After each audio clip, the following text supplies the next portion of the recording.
Welcome, Chiefs Kingdom. Thanks for tuning in to this Red Kingdom Media production, bringing you raw, authentic Chiefs coverage. Make sure to like and subscribe to stay up to date on your team. Now sit back and enjoy the show.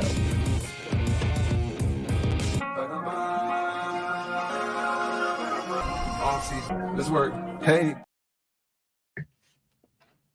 What is happening, Chiefs Kingdom? It is night 2 of the NFL draft, and your Kansas City Chiefs are about 8 picks away now from their second round selection and what is most likely going to be their only draft choice tonight, unless they start giving away some draft capital in the 4th or 5th round of Saturday nights and get in the 3rd round. But I think we're about waiting for the Chiefs' one and only selection tonight.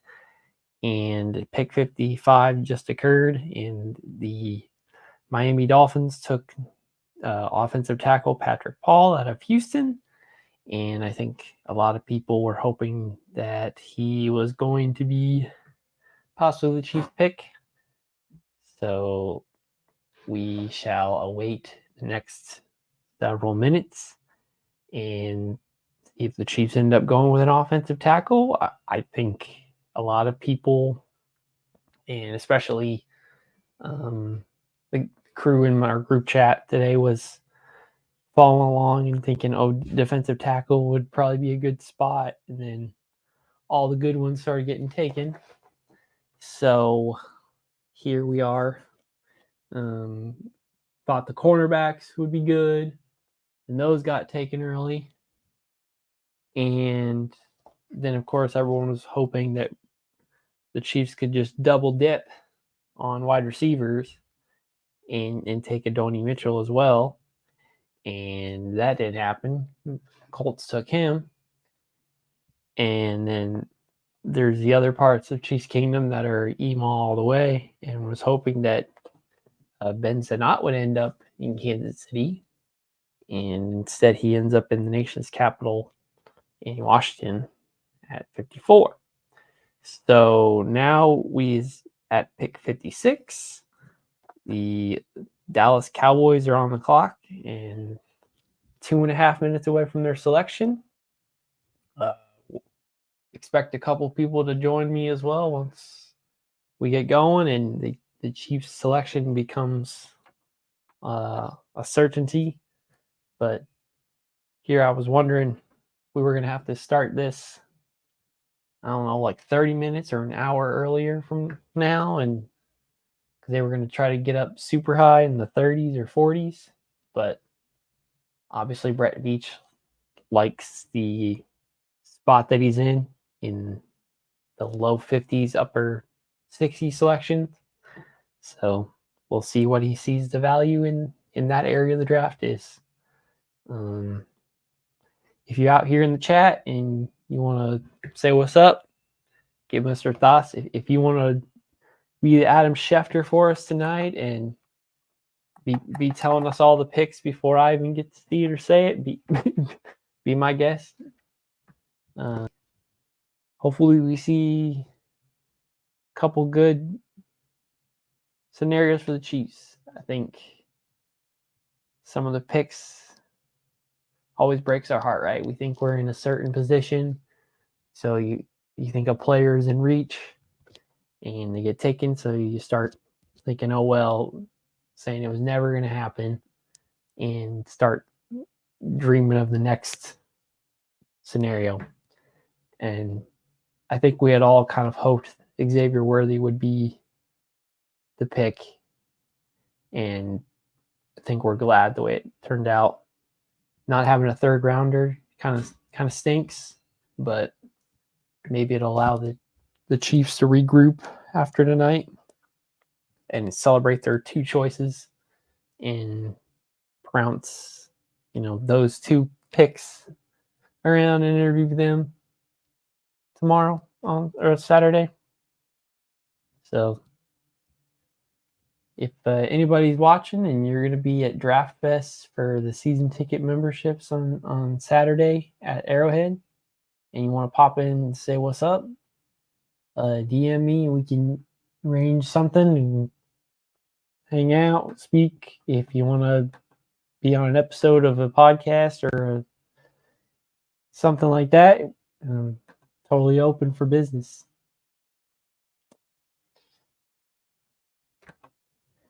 We officially have the Dallas Cowboys pick.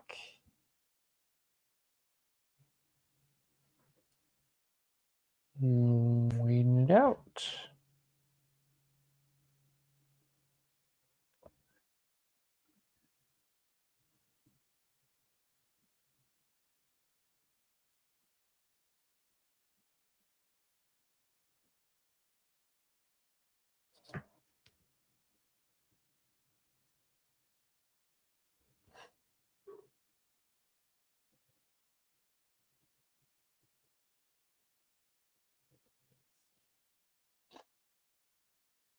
Okay, who we got, Dallas?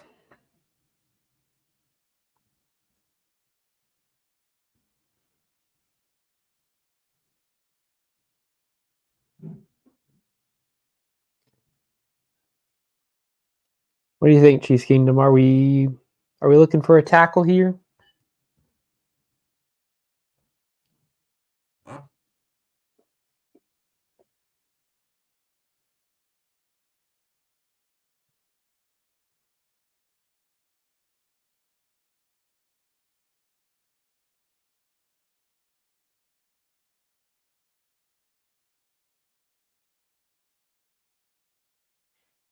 Come on.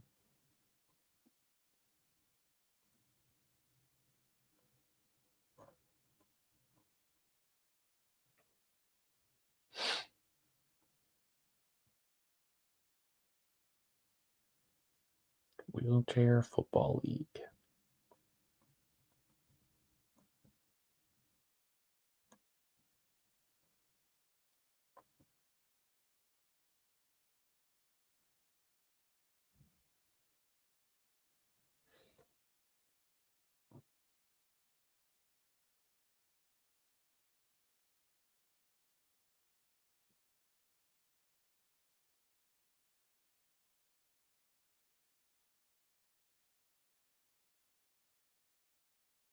By the time this speech is over, we'll know who pick 58 is.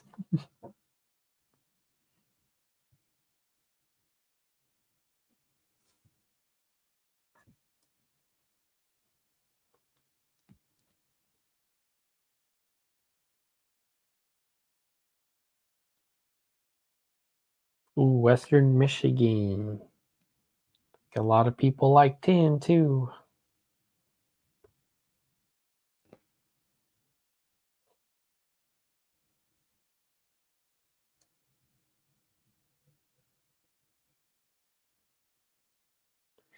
We got both of the Bays and the next two picks.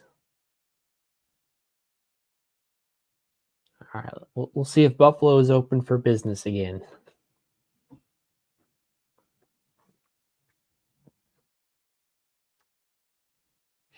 I love that. Not even Mitch, who works for the team, thought that a trade like that is even possible.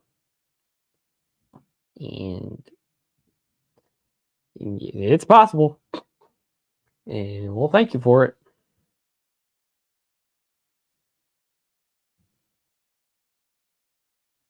I got to shout out Rodney because you got to go read all his Substack because he was on the right there basically saying all those picks that we saw from 28 through the mid 30s with those wide receivers that are getting taken. Rodney thought all those guys could have been at 32, and I gotta be honest, I didn't take that 100% serious. When Xavier Legette was taken at 32, I was genuinely surprised because I don't think a lot of people had that jump. And then Buffalo takes Keon Coleman at 33. That's somebody that people thought 32 and would have been a reach. Jalen Polk at 32 would have been a reach, and it was 35. So, these wide receivers, the bunch happened, and the value was there. We were talking in the group. Linebacker didn't happen until the mid 40s, and then obviously Brooks, the running back, comes off right after that. So there's these giant pocket of positions, and they swarm at those positions, and then they go after the next position, and the next. There's no like, this player is so good that he's like one of the only ones there, and we like him and take him. It's like around the same position that everyone else is drafting in that span. So it's like, we'll speculate who the draft pick is, and it might depend on who went within the 60s picks, because that might be the pocket that Refuge is in, and he's got to decide who he wants.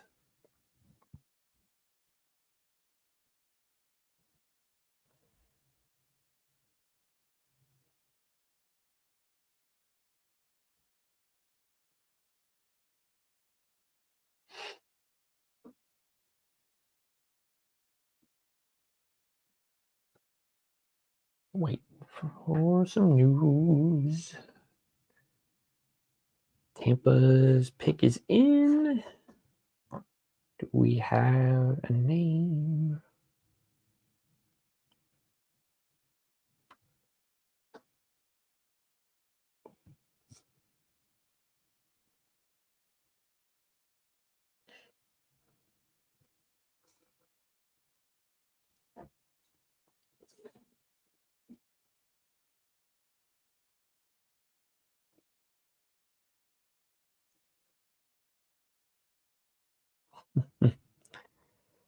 Sorry, Charles. I know you were trying to get both Texas wide receivers here too, but you think you jinxed this? Nah. I think they just saw, oh man, we can't let any good wide receivers fall to 64. But Troy Franklin might still be there unless he goes pretty soon. Would the Chiefs double dip right away? If they were already tempted when there was some better player available, would they still do it if there's still somebody in that little pocket of players that's getting taken in around the 60s? Let's find out.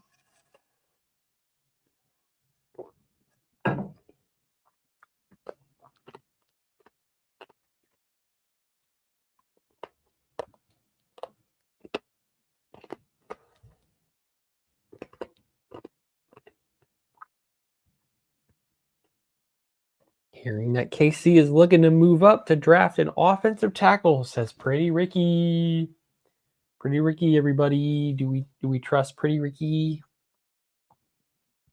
He also said Snead was going to be a Colt, and that didn't happen. So can't win them all.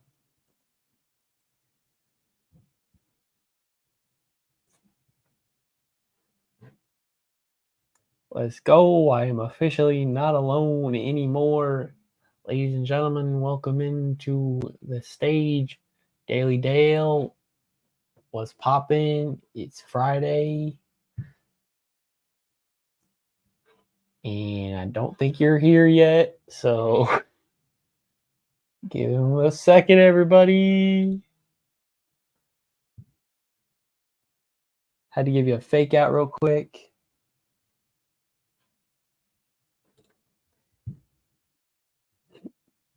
They'll pop in when he can control himself. I think he's almost alive now.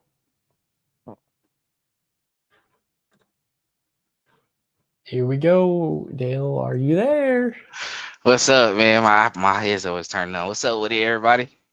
It was good. As you can see, we are approaching nearly 40 people on X. So thank y'all for popping in again. I don't know if you were also here for Thursday night, but that was an experience to say the least. Hey, it was a good time. I think we had a great time. It was fun. leading up to it, and then we got that surprise trade as well too. We was lit. In various ways. That you could say that. Right. So what pick we on right now? Because I just got back. I believe Tampa chose, and we're waiting for Green Bay's selection to come in at Okay. 58. I So didn't we catch close. I didn't catch Tampa's pick yet, or it went by and I didn't notice it. You know, Ari and Jordan Schultz on it, so eventually I'll probably go see what they. It looks like they've been saying something. So Green Bay is making their selection now. Javon Bullard, safety from Georgia. Okay, so this could be the defensive back section.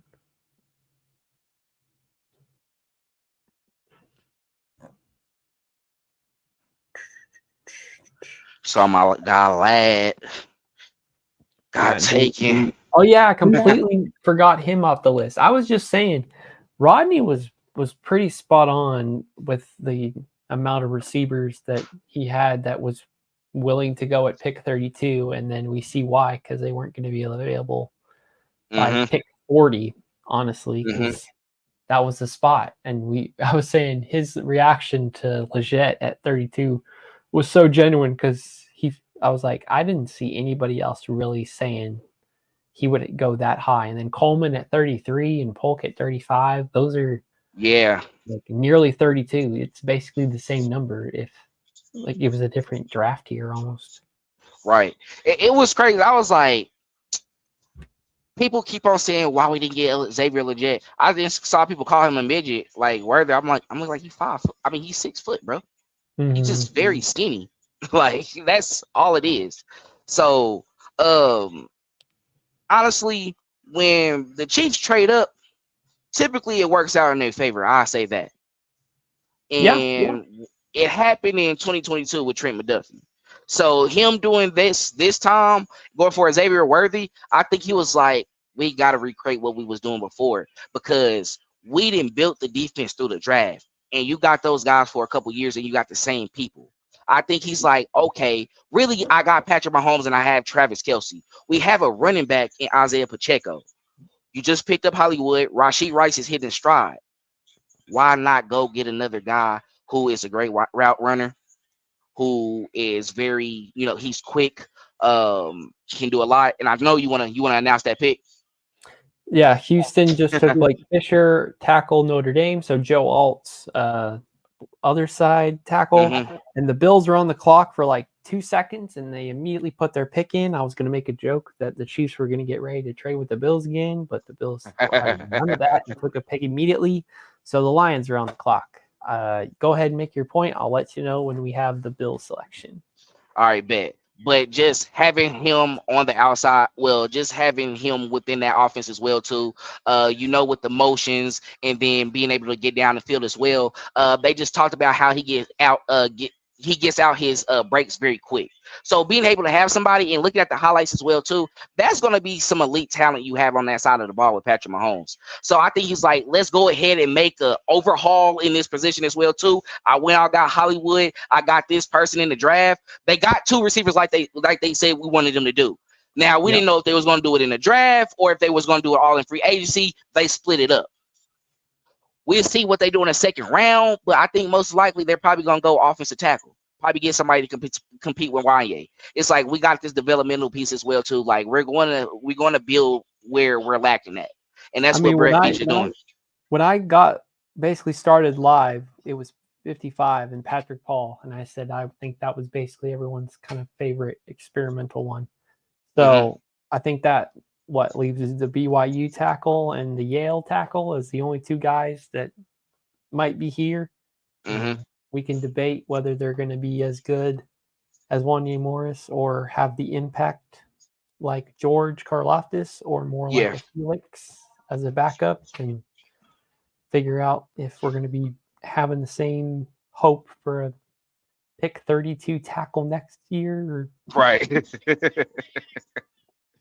Man, we'll see, bro. Like, it's interesting, but we don't got no third round pick, right?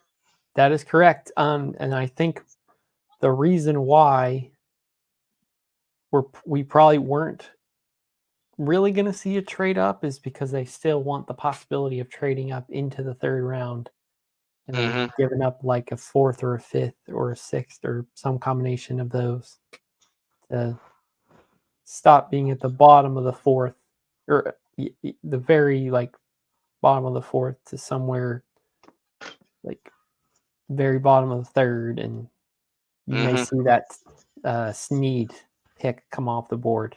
I got to mention that there was one trade that occurred within the second round, and they gave up a next year's second to do it. If you, I'm not sure if that was first Washington's pick for Newton, or maybe it was another pick of theirs. But all right, we got hot take. You hate that Bowers into the bait because he's going to be good, or because Bowers is going to be wasted there?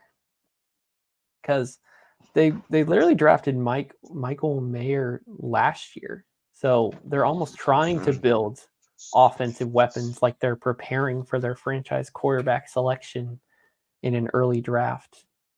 So shout out to Denver making sure that the Raiders did not get a quarterback in this first round. So, man, Sean Payton said he baited the Vikings into doing that. Come on, bro. All right. Well, don't worry. They'll have to do like a Broncos-like trade, and they'll trade Bowers and another tight end and 2 first-round picks to somebody else who has a franchise quarterback, and then put on a Raider uniform, not do well, and then see what it's like. So, do we get mad if we trade back? No, because I don't think they trade back. If they did trade back and not pick 64, I don't think they'd make us wait another 10 plus picks to pick again. So I would just, be a little salty about the thumbnail, but it would take me a couple minutes to fix it on the YouTube channel, and we'd be like, hey, well, we know they're not going to pick again tonight because they got their third round pick instead of a second round pick, and they probably still want to pick within the fourth round too, because they'll see some value there. Biggest need, it's probably still offensive tackle, unless there's somebody who thinks the defensive back room still really needs help with Snead being on. I could hear from either side. Bills officially select Cole Bishop, safety, Utah. Yep. So we might see some secondary. And some late edge rushers are coming off in this next bunch of 10 picks. Did Cooper DeJean get picked up yet? Joining us 2 nights in a row. Appreciate the love, my brother. Yeah. So, hold on. Let me get it. So, where our biggest need is. Cooper DeJean already got picked up, right? Yes, he did. He got picked. He got picked by the Eagles, and then the Saints took Kool-Aid right after that. All right. Yep, I saw Kool-Aid get taken. Honestly, right now. Oh, that's right. Ben Sinnott. Ben Sinnott was the guy that the Washington Commanders decided to give up a next year second for. So, I think Chiefs fans would have been upset if it would have taken 2 second-round picks for him, but clearly that's their value. Well, Pretty Ricky said the Chiefs were trying to trade up, and it does not look like maybe they tried, but they did not actually pull off another one. So, fortunately, that gets an X on his record. To be honest, but for real, it's really no glaring need to me. Like, honestly, I think we really wanted a wide receiver, and yeah, bro, I'm tired. Don't worry, I'm pulling double for us. Y'all got I, so hyped I, after yesterday, and I had to try to rein y'all in. So now it's only fair that I have to be the one to hype you up for whatever. yeah, bro, he got to take over that. He got to take it over for real, for real. But nah, like, but yeah, there's really no glaring need right now. I wouldn't be surprised if it was a tackle. Honestly, I don't know if who else on the board is really like a great defensive back or a cornerback. I don't think it's too many. The guys that we probably was targeting is probably picked by now, right? The notable So names for notable sure. names for sure. So I mean, we'll see how that goes, but really, I would be surprised with the tackle. Don't sleep on the defensive tackle as well either. If it's somebody there that they like, who knows? Probably pair All right, somebody up the with Chris Jones. Lions, they officially take the Missouri cornerback Rackstraw. So Rodney would have something to say about that. I think that was one of his guys. So what was the deal with like the entire Michigan Wolverines team getting picked this round and yesterday? They brought them up on the stage today and they're like, hey, let's draft like 6 of their players this round.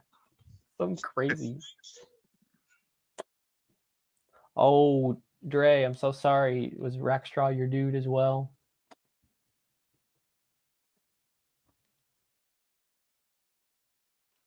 So that's 2 defensive backs in a row.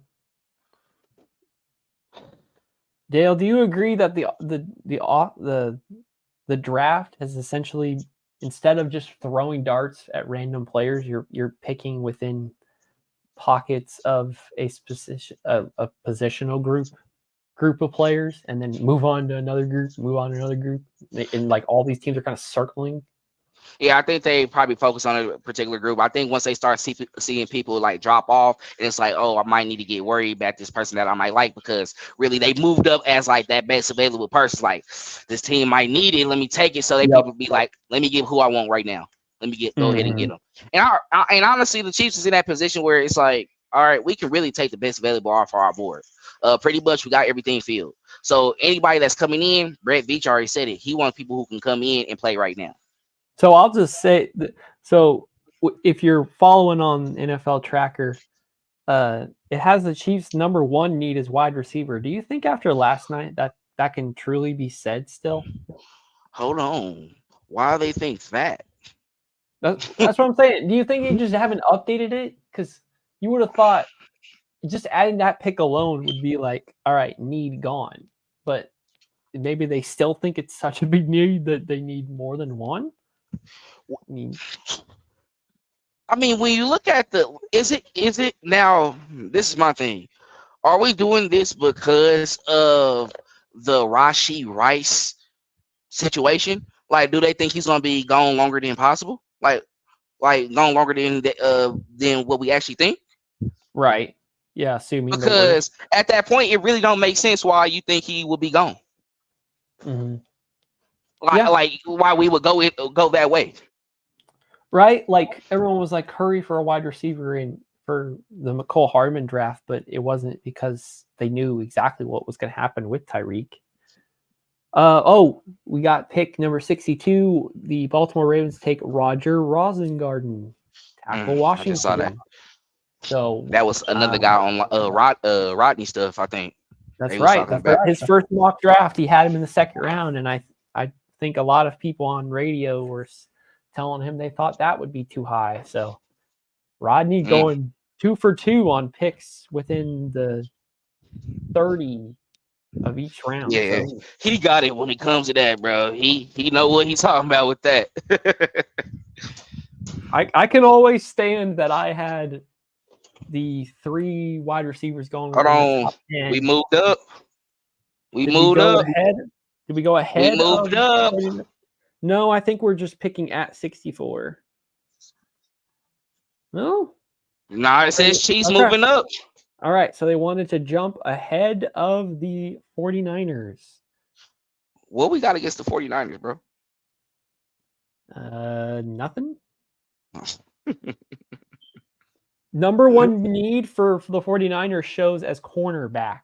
So we'll see if they had to pay a premium to select the cornerback they want instead. That's what I'm saying. We got Adam Schefter's in our chat, so they'll break the news for us. Right. All right, Dale, shoot your shot. Who are they taking? Who's Is it Kingsley? Is it the Yale tackle? The Chiefs gave up a 6th-round pick, and they get a 5th-round pick back. Kinsley. We got Kinsley. There you go, everybody. Andy Reid got his precious BYU Cougar. Okay. You got to add a BYU Cougar when you're Andy Okay. Reid. All right. There, it is official. Kingsley. All right, better learn how to spell that name right. I'm not saying his last name. I'm just not gonna say it. You can't chicken out. We get to hear Jamal Charles say the name. Let's go. BYU offensive tackle. Is he right or left? Let's find out. Let's I'm trying to look at this picture they posted. Look like he on the left side. Yeah, it looked like he on the left side. Detroit. Who am I here? Bro will never beat the claims. Let me chill. He would never beat them claims.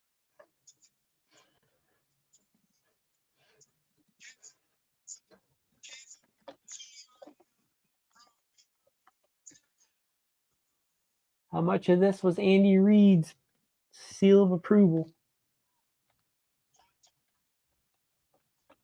All right.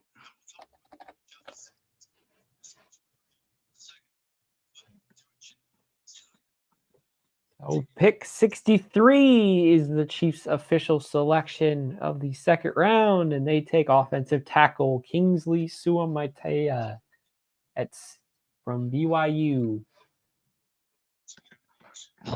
Hawaiian Mormon. Hey, no, there's a lot of Samoan. There's a giant Samoan population out there in the Mountain West. Dale can attest to that, being closer. They are all over that Utah and like southern Idaho area. Yep, they definitely more out towards this way for sure. Got a lot of them at UNM too. So here we come back to the 3rd. All right, so we got a long wait for the 3rd round. So do we got a 3rd round pick? We don't at this point in time, but if they see somebody in the late 3rd, they have a chance. But they just gave up a 5th-round pick to get a 6th round back. So if you give up a 5th round now, I don't think you're willing to give up, or you don't have a 5th round to give up now. Patrick Mahomes blazing, man. Draft if you want to get back into day 3 or round 3, I think. So I think that kind of signaled that it was done, and this is who they picked tonight, and they're excited about it. They had talked their mind up into it, and maybe they preferred some of the other tackles who went just before him, but I gotta think that Andy Reid liked this guy from the beginning, and then being BYU connected was what he was landed on the most. But so Patrick Mahomes tweeted, he said, "I love Veach, man." He's so. I think if Pat happy, that makes me. I'm okay. I mean, I think people collectively can say that Xavier Worthy wasn't a bad pick. If anything, everybody is glazing over that pick as well, too. But again, an offensive tackle as well, and he's an actual left tackle as well, too. I'm looking at his stuff, and I can see from the image as well, too. I think it's like, okay, you're trying to ensure that we're going to be good on this side of the ball as well. Like, this 3-peat is starting to look real. It was already looking real, but it's coming together, and I'm gonna enjoy it. Yep. Yes, sir. The Chiefs have a plan. And honestly, people been spot on too. Like with Mox, sure. like, and I thought that every time we'd be zagging because it's like, oh, the defense, but nope. Wide receiver that's really good that can change your offense, and he's around. Trade up a little bit, get him. You got a guy who maybe everybody else doesn't think can be a left tackle, but you think Andy Reid and coaching can give it absolutely the best chance possible to do that, or maybe he's like a guard if Tooney goes off or something else in the near future, but you're hoping that this is your future project. But I think at this point we can confirm that the Chiefs are going to decide at tackle with their two back-to-back day 2 choices, and at left tackle, at least until we see training camp, maybe the Jawan Taylor shift finally does happen. Maybe Andy Reid does see the value in that, and maybe he thinks on the left side he won't get noticed as much when he was getting his notice on the right side, or maybe that issue is finally over with. Who knows? Man, whatever you feel, I think now,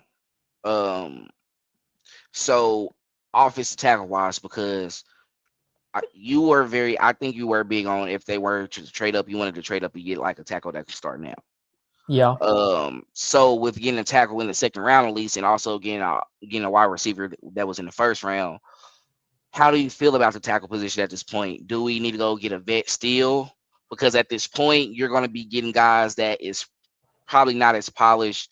If anything, Wanye is very capable of beating them out, and you weren't as certain with Wanye. I don't think you had a problem with him. It was just you wanted some more comfortability still. Right. Yeah, I wanted some more competition to take place. Because like if Wanye would have outright won the job against whoever and that was the choice, then we go with it. But it was like if he didn't start right away as a rookie, then it made things a little harder to predict. And now we're kind of asking to do the same thing here. And I don't think tackle is so strange for Andy Reid because it seems like he has such specific requirements that he wants of them. Like there was only certain types of tackles that would be remotely interesting to Andy Reid, and none of them would have short arms. They would all try to have quick athletic feet and all these other traits that some other coaches maybe don't care about as much or would deem like knockdown points if you don't match those certain criteria.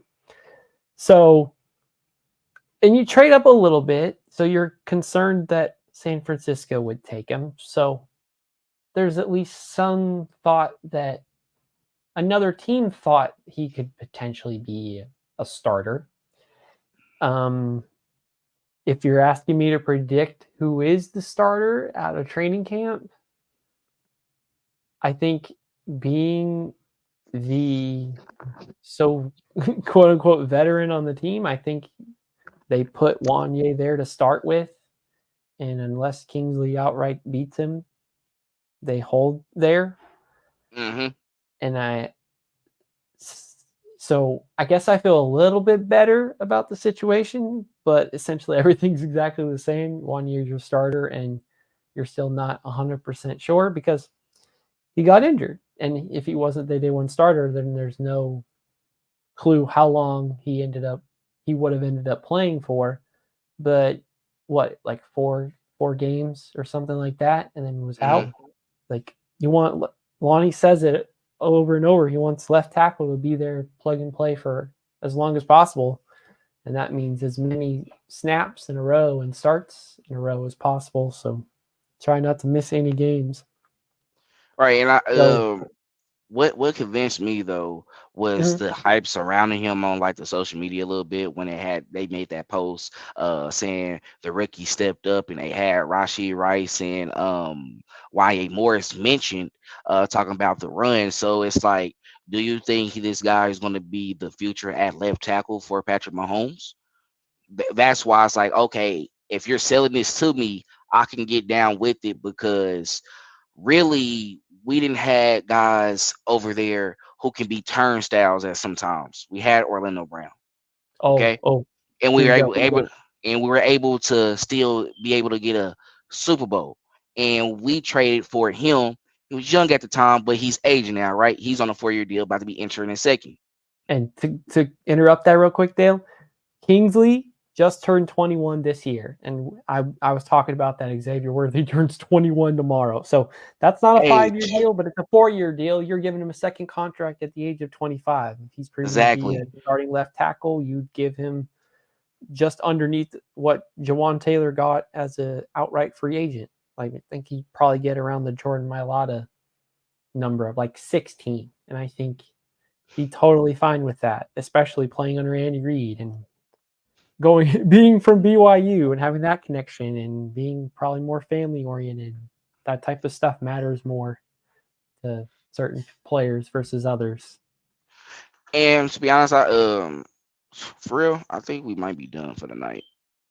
I want to say that is the case. And thankfully, instead of moving down and having to change everything to third round, the Chiefs waited pick earlier in the second round to make their selection and got the guy that everyone was probably hoping they were going to take anyway. So this has been a really refreshing, I guess. I don't know the best words to describe it, but the draft never feels this way, where the certain players that are just fit and you're perfect and you dream about and that maybe you value more than others, you think that they're just gone and you're not going to get the chance. And then I think if you just scour mock drafts, the Chiefs' first two selections they had are the guys that most of the fan base wanted them to have in some capacity. If the Marvin Harrison Jr. pipe dream was never in effect, if it was, you had to be real and imagine some scenarios that, number one, could be realistic and you'd actually be excited about. And to have both of those come through and the value is there and the player that fits is there and the impact that you expect is there, this is just phenomenal. Brett Veach made a point to sign a bunch of his defensive starters because the defense is what brought them to the dance last year in the Super Bowl and won it. But the offense also won it in overtime to finish the game. And they were like, we need speed.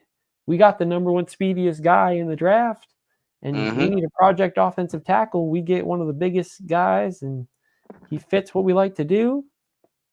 So good on them. The Jets just traded up for Western Kentucky wide receiver Malachi Corley, which is another guy that was like a second or third round wide receiver. So I think we could probably almost turn the draft off tonight, and all the wide receivers that you maybe wanted the Chiefs to double dip might be gone. So I think you'd have to just stop after the draft and say maybe the Chiefs don't need all of the numbers at wide receiver like we were projecting, because assuming the worst for Rasheed, and if you don't get a like bona fide star, then you need guys who can come in and like mix things up. Not anymore. I think the Chiefs have the 4 or 5 wide receivers that they'll line up and the 3 that they probably prefer the most, and then the other guys who they'll cycle in. I think at this point McColl is auditioning for Miami Dolphins, and the Dolphins haven't picked a receiver yet. If as far as been working with Reed. Yeah, he's been working with Tyreek, so maybe he's trying to have that combination again. And I don't think the Chiefs want him back as well too. I don't think it's nothing against him, but I think he served his time, and he served his purpose here in Kansas City. But when you go after a guy like Xavier Worthy, it's like with the room you have now is very filled, and you got every position that you want. Because I think how Veach feels about Kadarius Toney. To be real, he keeps on saying he has the potential of being the number one guy. Now, I think as fans, we accepted the fact that if he was to hit that point, great. We would love to see it. We would love to have more talent in that room, right? But you got to show us. So I think at this point, it's like let's go ahead and put Tony in that position of McCole. Because McCole did have a role in the offense at least when he was effective and he did Yep. do something. If you're this great, you should be able to excel in this and be able to do more than what he even did at that point. So why go get him when I can just go ahead and put him in that role, help build back the confidence, and you'll be okay with what's going on? Because you got Hollywood Brown, he has a sub 4.27. You got Xavier Worthy now 4.21. I mean, we could talk about speed all day, but then you got Rashee Rice, who's probably not the fastest guy in the world, but he's your intermediate guy. He's down with slants, get the ball in his hands, he got it. Travis Kelce, we already know what Travis Kelce is. So you say all those names, and then we even say some of the guys that I even hyped up that I think potentially could have did something if we didn't even if we weren't even able to get a Xavier Worthy. Y'all been hearing me the whole time talk about Nico Remigio. I saw what he did last season, last year in the preseason. I think he can really elevate in that offense if he was to get a chance. Now with what we have, he might just have to show something in preseason, and hopefully he can find a way to be a part of the roster at least at this point.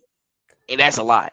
And Dale, I don't want to be like on the pessimistic side, but maybe from last year the bar got set so low on who is exciting to us. Probably that at this point it's nice to know who the big three in the receiving core are.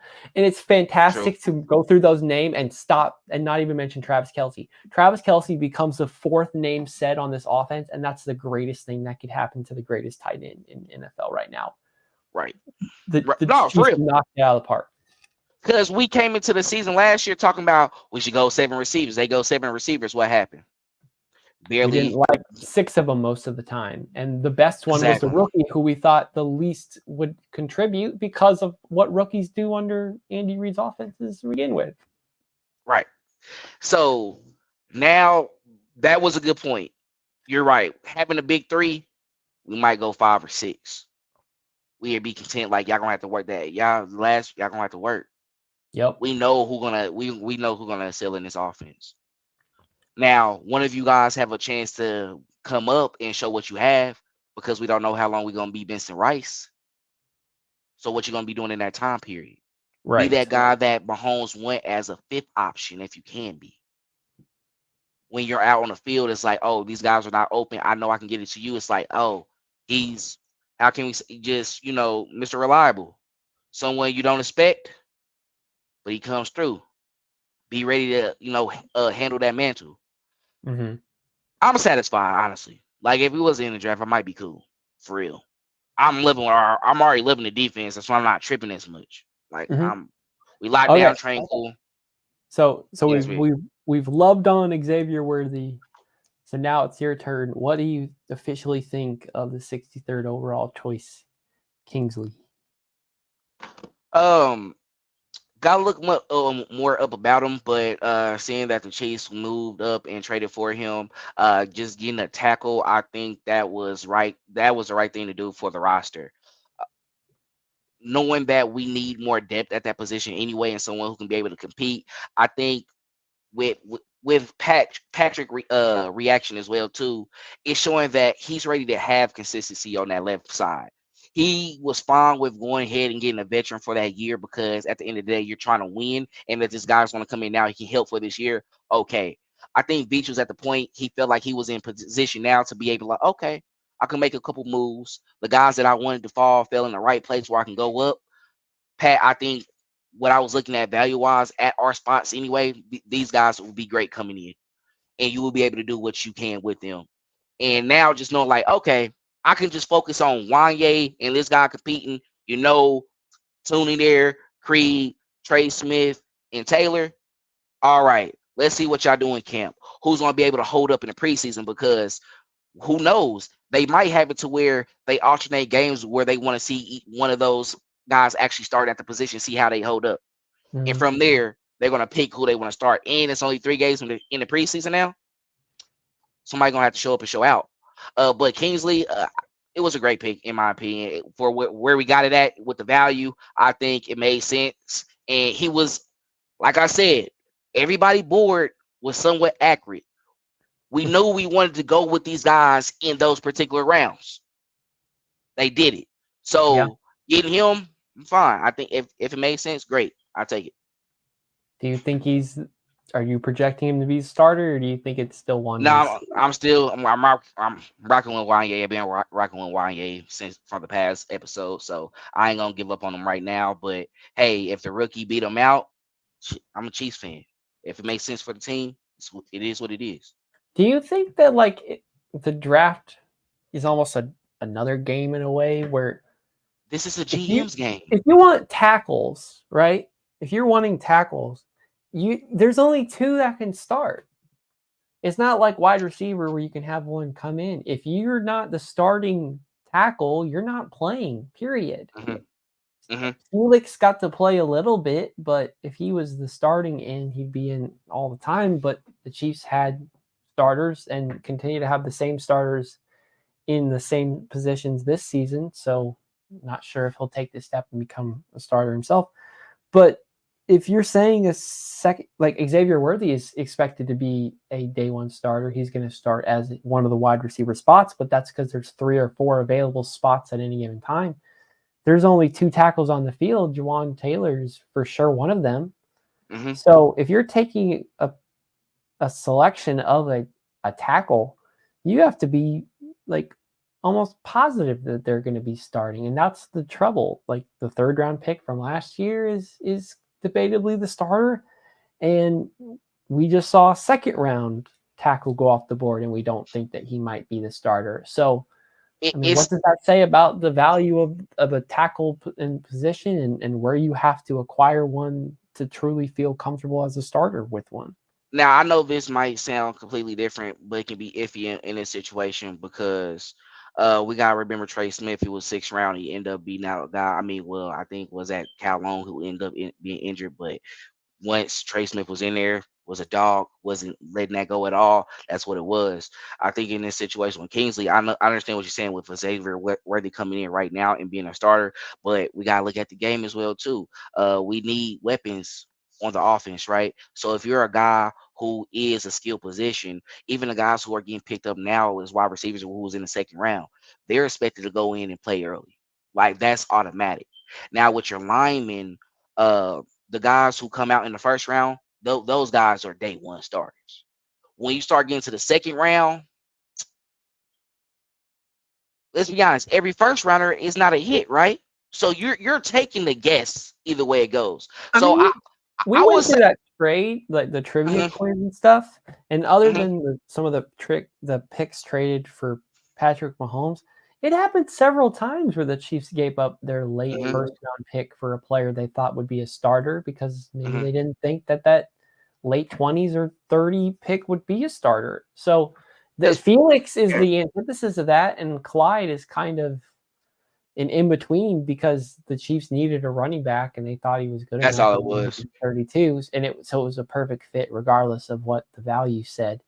But Mhm. Felix selection, it was like a feel good story almost on top of that because he was already from Lee Summit. Right. But we saw what actual pick 32 amounted to for the Chiefs, and it wasn't so well. So the Chiefs traded up in the 20s, technically 28. Maybe Right. that signals that after 30 there wasn't somebody who they thought could start, so they And, had and to do each it. and in each draft, Beach was always trying to call to go up. I think he understands like if we're gonna win Super Bowls, if I'm staying at 32, this is going to be a guy who could have been someone we picked in the 2nd round. So I said that yesterday. Felix, when he was on the board, everybody that he wanted was gone. Felix at the top of his list, with everybody was gone, he was at the top. Was like, okay, I would just take him. It makes sense for the draft pick as well too, being in Kansas City. All Right. right, feel good story. What we got to remember is the roster is not filled at the 1st round though.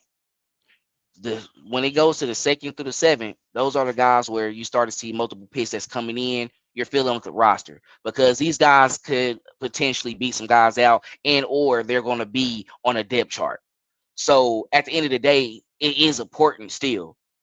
With the Kingsley situation, I do think they feel like he can start if they're going to select him, but they're not mad if he doesn't beat out Wanye because Wanye was a second round pick too, right? No, he was the third round. Third, Rasheed Rice third, was the second. third. Okay, okay. But they be on the same day. Can get that mixed up a little bit. All right, cool. Not really that far apart, right? I guess with you being a second round pick, you more than likely got an advantage. They must saw something more than you to go in the second round, waiting for me at third. I mean, you can make that argument. At the end of the day, it's not that much of a difference. So I'm just I think There's a big difference between Breland Speaks in the second round and Chris Jones in the second round. that is. And Breland Speaks, when did we get what pick we get him at? Because we did get what Chris Jones was he pick 34 or something like that? Like, was he the first pick of the second round? He was like pick 37, and Breland Speaks was second round pick 46. So literally 10 different. So that's the difference between 37 and 46. And he basically said for Breland Speaks that they were like trying to get a defensive end, and that was the only one they thought was even around. So they were also trying to like reach at a particular position. That's almost what we think they're doing when they take these day 2 or even day 3 tackles, and most of the time they end up just signing one in free agency that ends up being better than whoever they drafted. Man, that's true. It's like when you're a good NFL team, you can only get certain value. And yeah, they could have drafted Juwan Taylor because he was like pick 35 in a draft instead, but they didn't. So then they got to pay the monetary price. So that's why it's a tricky game. Most of the draft picks never pan out. Like half of the first round is going to fail, and some guys in the second and the third are going to be really good, and then some guys in the late rounds are going to be really good, and everyone else is just going to flame out some way. Clayton, you saw you know what I said earlier in the offseason as well too. The players, they play the game throughout the season from September to February, from March all the way up into August. This is the GM's games. They have to pick and choose who they want, pick and choose who got to go. They go into the draft. This is like them just out there just, okay, I want this one right here. Come on. I got, they just picking. They just, hey, this is who I want over here. So basically, it's a gambit about what the team's going to look like going into next year and whether we're gambling for that championship. I bet you this one over here, he gonna do something for me. Watch. Go out there, put him out there. We're gonna see. We're gonna see who contribute. Beach last couple years, he hit. Even the ones in the late round had some type of impact on the team.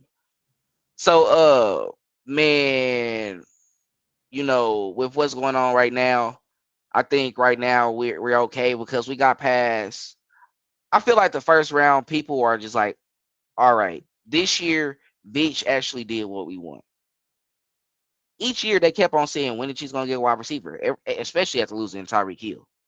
And it's like, bro, they did it 2 years in a row, and they end up getting some again in the second round. This is the year where they said they traded up, and then they somewhat got a guy that resembled the guy that left here before. Now we're not saying that he's going to be him, right? They don't you need the same, but the speed aspect is obviously there. Catch the ball, make a play. That's all we want back on the offense. Everybody think it was Tyreek. Yeah, we love. I'm not gonna do him like that. He was a beast. He did what he was supposed to do. But at the end of the day, it was always Andy Reid and Patrick Mahomes. We see it's Patrick Mahomes now with him gone. We seen Patrick Mahomes with the offense that was kind of at some point at the bottom half of the like with stats throughout the entire year. You know, when they do rankings, he was able to come back and he make plays at the right time. He had a Tom Brady-esque run this year. That's why the league is going to be pissed now. We said take away him offensively. Don't let them put up a lot of points. Their defense end up stepping up, yes. But y'all just said if we stop Patrick Mahomes, we'd be fine. And at times you still didn't stop him when you didn't need to stop him. He was able to go through the playoffs, play 2 road games, go to the Super Bowl as a third seed, third seed against the number 1 seed on the NFC and ball out. And then we put up 25 points when it seems like throughout the entire season we were struggling to get 20. And he stepped up in the big game. Now you go out. The biggest problem that he had, what he didn't have on the offense. Buffalo, you suffered from this, and you let them go ahead of you. People were like, you better off. You should have just picked me yourself and take that hit. I think a lot of people, a team like the Bengals. Now, that's why I'm not going to lie. That's why I respect about the Bengals. They really hate us. Like, from the players. You got to give respect to Rodney because yesterday he was proclaiming the reason why is because Buffalo's poor. So they chose pick 33 instead of wanting pick 32. Y'all let us get up and get Patrick too. And like that doesn't just stick in your head a little bit. We came down from 27 to 10, and you end up getting Josh Allen like a year or so later, and Josh Allen can't beat this guy, and you had a chance to either have him or Deshaun Watson before all the massages. Let alone that Cleveland Brown could have just took Deshaun Watson instead of Houston and then trading 3 first-round picks for Deshaun Watson where they could have just had him with the pick that they traded. Right. Crazy. You see how these GMs they're taking these chances, they're hitting, and it's like Veach at this point, you can't get mad because we get mad when he don't risk some things, and then when he make a risk, the risk that he take, it works for him. I'm not gonna be mad at that, but like for real, going back to the Buffalo thing, like I think that's just one of those moments where I think this will be a conversation on like multiple outlets outside of this as well too. They're gonna question, like, regardless of what's going on and you're trying to make money, it's like, I'm sorry, I probably would have took a hit on that. I don't know. If I was to have to pay a fine for something, if you wouldn't get something, but I would have. So that goes against some of the stuff we've been talking about then, because even Mitch Holthus, I stated earlier when I started, was surprised that the Bills would trade with us. We were saying if the team is open, the team will be open for business. They don't care. That's nothing about like prevent the Chiefs from having them. So the thing that we said wasn't going to happen, making sure that the Chiefs didn't get Xavier Worthy, didn't happen. They made sure we got Xavier Worthy. So I'm gonna be honest. I'm being a hypocrite right now, but I think it's baffling though. Like, we're saying that because we thinking people when you're are a just rebuilding team, it's not just about a first-round pick. It is about 2 seconds, 2/3, 2/4, and all those trying to true. Like getting stuff in bunches. I can feel that. Like, okay, I can grab this guy. He can probably potentially do something that makes sense money wise as well. We got a quarterback. We can do something with him. This other guy be in his position. I feel that. I think right now I'm just talking on. Don't listen to me on like really giving like the greatest football analysis right now. I think I'm on some personal, like if that was me gambling or doing anything like personal to like personally, like say that Clinton, you kept on beating me and something like us just individuals, right? I don't think I would trade anything with you because you've been beating me, right? So in my head, I feel like you're trying to outsmart me with trying to do some certain type of trades. I know it might sound ignorant a little bit, like stupid a little bit, like, but you see what I'm saying? Like, You've been outsmart me. I don't even want to do business with you, bro. Right.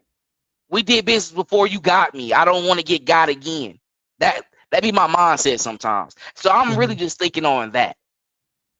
I don't want you to get me again. So you think maybe Cincinnati and Jacksonville had those kind of thoughts about us, but Buffalo not so much?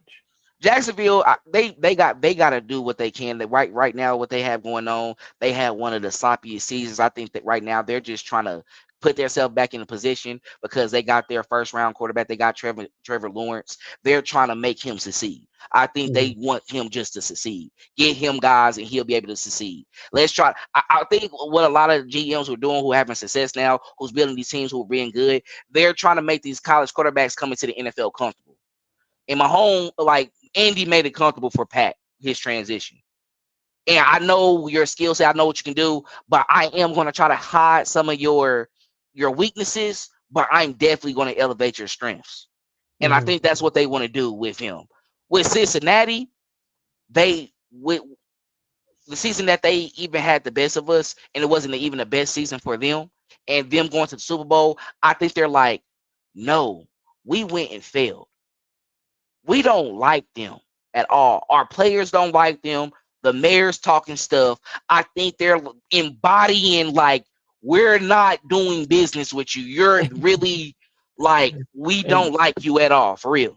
To maybe later. That, Mick Schaefer is saying, so realize that the Chiefs traded up with Buffalo, and we didn't even really harp on that too much. They traded with the 49ers to get Kingsley as well.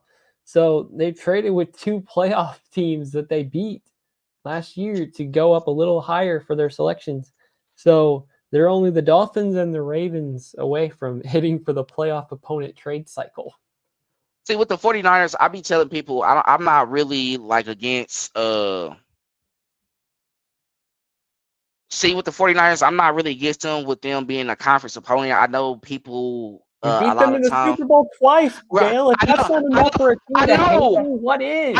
No. That's right. I think it's going to be like rivalry type of like when we play each other. It's really going to be that type of back and forth. My mindset with this one is just because when we see each other, it's going to be one time and I got to beat you, right? Like literally, I might not even see you throughout the season because it's only a certain amount of times we're going to see you out of a couple of years.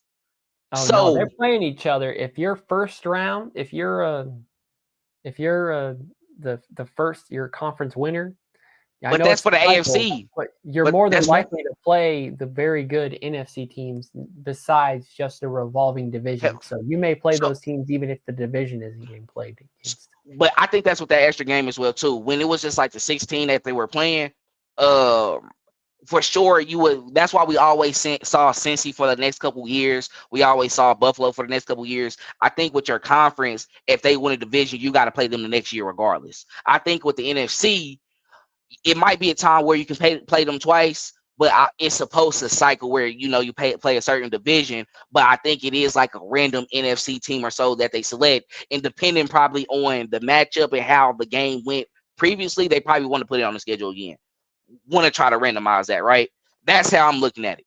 But from a sense of I'm where I gotta beat my division, and then I gotta beat my conference. I'm going to just see you in a big game. How I look at it is like, really, regardless of that trade, I'm doing this is the last game of the season. Shanahan, excuse my language, we passed the arrow mark, all that other stuff. He too pussy. He's scary. He doesn't think in certain moments, bro. You get scared. That happened against Tom Brady too. You get too soft and conservative. Andy, we had to punk Andy Reid out of that. You're a great coach. They're going to have to punk you out of that, bro. Like, they're going to get tired. Like, hey, for real. Like, you got this dude who really like that. Let him go be like that. Like, if it go out like that, it's because you took a chance. We ain't going to phone. Y'all just got outbeat, but you tried. So if I'm playing you that last game of the season, I'm not messing around, bro. I'm doing it. I don't care, like, that little week we doing little weak trades too because I'm the last. All you do is move it up a little bit one time. Like I mean, it's cool, you know. But the Chiefs had to jump them like they probably wasn't going to let them go in front of them in the first round. We had to talk to somebody else to jump out. You know what I mean?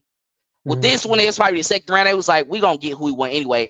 Sometimes I think they'd be like, man, who you really trying to get before I even let you do this? Man, I want him. Oh, I'm not really tripping off him. All right. Also, the fact that the Chiefs took Xavier Worthy with the Bills pick at 28 and the 49ers would then take a wide receiver at 31, maybe they liked Xavier Worthy and Chiefs jumped in front of the Niners. They're trying to get rid of Debo and Brandon Ayuk.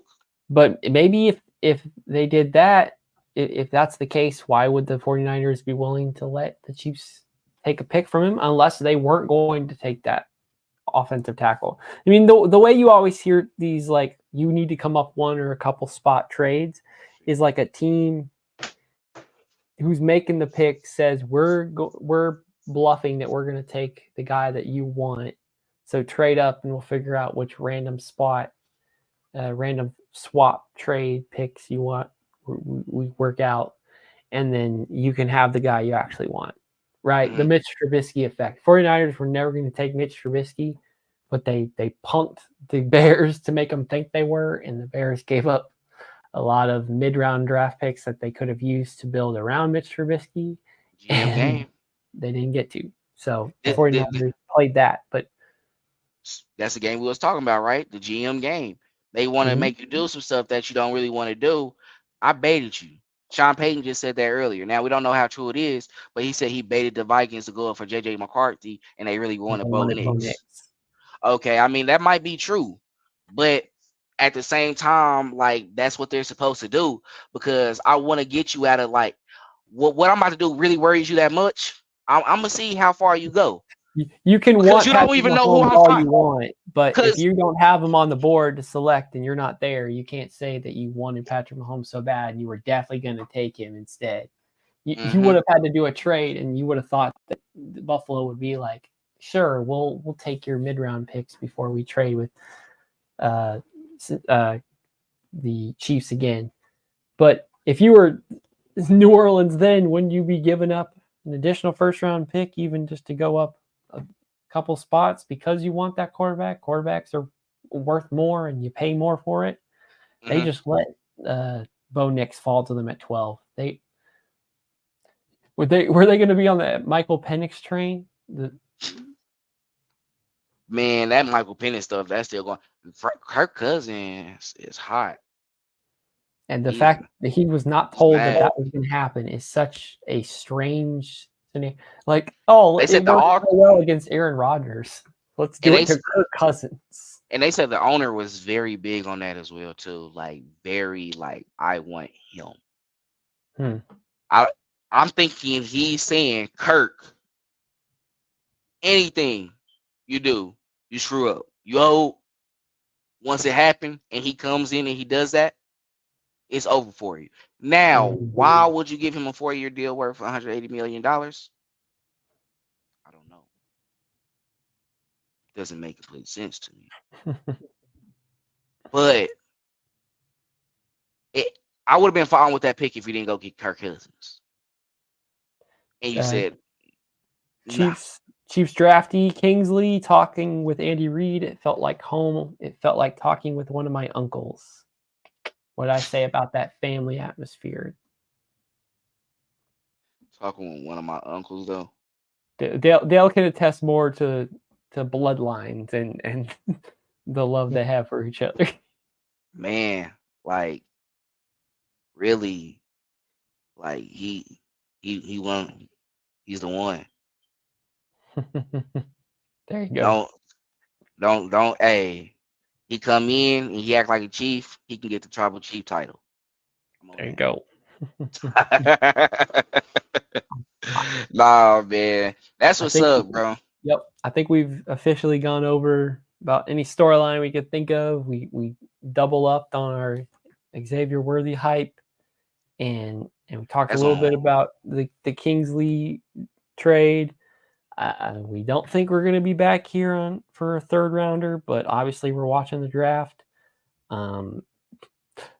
I guess if one of y'all feels a hunch, I'll get a live ready just in case. But otherwise, if we see the news come up that the Chiefs are in the market again to try to trade up, we'll set up and be live to make that pick. But I think I kind of thought about this before we started, that the Chiefs were totally fine taking 2 players to prance around at Draft Fest tomorrow and be like, these are the guys we think could make a potential 3-peat run even more likely. So, anything else you want to go off, Dale? Thank you all to the 80 people on X who joined us for 2 nights in a row. Y'all are the real MVPs. Y'all are silent, but appreciate the viewership nonetheless. Facts. Making us feel like we can do these lives more often. But any final thoughts before we officially probably put a pin in draft coverage until the resuming of Saturday? Man, just once again, shout out to Xavier Worthy and also Kingsley for joining Chiefs Kingdom. We're excited for y'all to come on and really get out there and win some bowls with the guys that we have. Help with the 3-peat and have that continued success as well too. Everybody who's in the chat who might be going to Draft Fest on Saturday, make sure y'all go tap in with Clinton. Go out there, have a good time. Anybody who's on here as well too, while you're on here, since we got a lot of y'all on here, hit us up as well too. He got that home of the Chiefs pie. We like to talk to Chiefs fans and talk to any players as well too who wants to come on and have a good time, and just got this platform for everybody.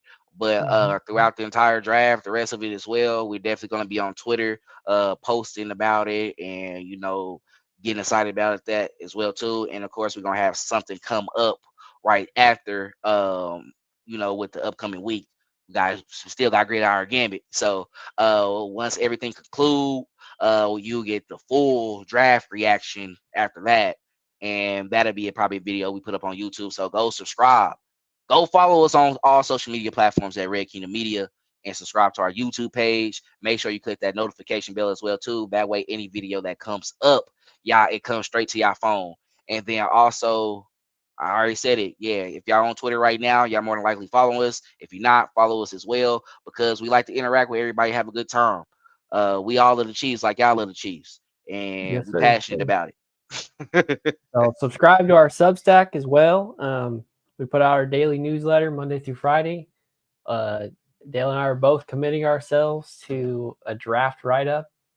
Both of us each doing our own opinions in written form about every draft pick that happens. We'll see how many more that have occurred, but obviously over the last 6 hours probably combined between Thursday and Friday night that we've been on, you've got more than enough of our voice to listen to if you want to continue on.